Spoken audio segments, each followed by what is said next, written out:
Predstavujeme vám mužstvo na Levockých Lukách. Ideme od kraja, každý nám povie svoje meno, áno. Samo. A prečo hráš futbal? Lebo ma to baví. My name is Stan Horvat. Futbal ma baví, môj obľúbený hráč je Messi a obľúbený klub je Barcelona. A ako sa ti tu hrá na Levockých Lukách? Hrávaš tu? Hej. Máte kde hrať? Ale bránky tam treba. A kde máte bránky? No nemáme. A prečo? Tak čo urobíme a nám to kradnú. A kto vám ich zoberie? No to tu najslušnejší, ne? A kto sú ktorí? To v Kani. Tak ich treba pozvať na futbal tiež. Kto sa predstaví ďalší?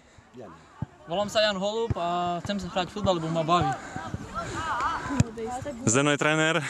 Ďalší? Volám sa Milan Bango, baví ma šport a baví ma futbal. Chlapci, vy? Kto sa predstaví? Joža Miežigar, Aha, chceš hrať futbal, Jožko? A prečo? lebo ma to baví. A ešte jeden, Jožko? Ja hlavne chcem hrať futbal, lebo ma to baví. Dobre, výborne. Paťo.